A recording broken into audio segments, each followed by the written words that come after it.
there, welcome back to Startup Q&A. That was a loud P. I'm sorry, I don't have the pop filter on the microphone. So hopefully that didn't hurt your ears. For this question, we got asked, how do we get more content seen by prospects? So for startups, that's a little tricky. There is something called a distribution strategy that a lot of people forget, and that is basically going about what are the best ways to distribute content once you've created it so that people will see it, they'll share it, it can be linked to, SEO and Google, that'll pick it up as well, but also how do people see it on Twitter, how do people see it on Facebook and things like that. And so I think a great way is to really look in and be very deliberate about your content strategy and how you do distribution. Another thing is redistribution of content. We use Meet Edgar for that.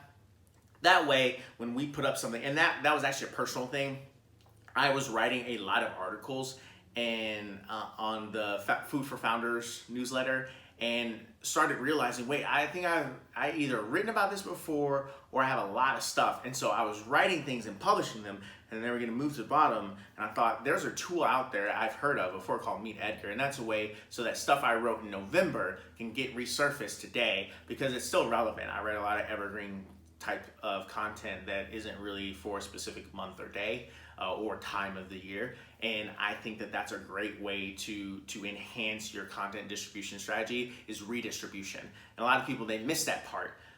Social jukebox is another way, although it's usually for resurfacing tweets. If you don't have a ton of content, it can get really repetitive. I follow people that I can tell, because it's like, I've been following you for about a year or two, and I can tell when one thing pops up. I'm like, oh, you tweeted that like a month and a half ago, probably through social jukebox or whatever. So really having a treasure trove of content and then separating it out by specific categories, that'll be really helpful for you as you go to distribute what you've written and share it with other people.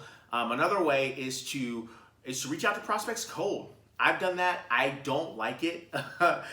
People see it as spam. I think it's fun. I'm not gonna be honest. I think it's hilarious when how people treat cold emails.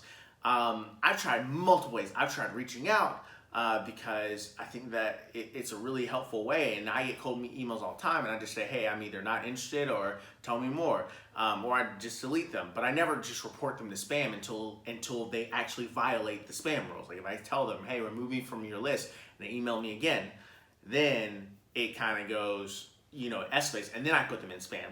Other people put people in spam like at the drop of a hat. So I normally recommend cold emailing and cold emailing your content. Like, hey, I know that you're interested in this. I did it recently for people who, for financial services companies who were on Instagram. Hey, I see you're on Instagram. I think that this piece of content that I wrote for financial service providers on Instagram would be really helpful for you. And one person really liked it. The other people were kind of like, this is weird. So sometimes cold calling actually works. If you are in a B2B type of business and you by chance can use startups, so SaaS companies, and it'll help to get beta testers or initial users to help build out your product management strategy. I recommend that you cold email them and just say, hey, we're working on this, and just being kind of frank, like, hey, we can give you a discount, or hey, you can get this for free, or even, hey, we could really use your help.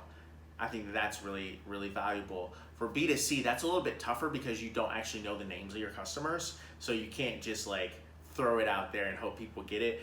But you can reach out for syndication. That's a really good way to do it. You can also look at other people. This is high research, but you can look at people who are at other companies. So if you know that you're really interested in people who like to travel, you can go to Instagram, use that hashtag, use travel hashtag. You can join a travel Facebook group. You can join Twitter, a tweet chat. Do they still do Twitter chats? I'm not sure, but you can join a couple of hashtags there and just really interact in the real-time feedback of travel if you are writing travel content. And so there's a lot of different ways that you can do it, but in order to get your content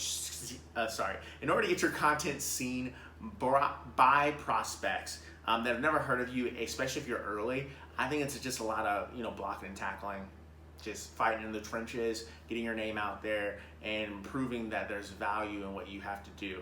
I think a lot of that comes with video, a lot of that comes with infographics. People usually like to click, once they see an infographic and it's like, that's really cool, or that's really creative, then they like to click into the link and see what content you have to present to them. So that's a really good way if you're gonna try and use social media ad strategies as well. Hopefully that helps. If it doesn't help, don't hate this. Watch some of our other videos. Maybe you'll find them more helpful. If you're on LinkedIn, like this video so that we get seen by more people. The LinkedIn algorithm is kind of finicky that way. If you're on YouTube, please subscribe.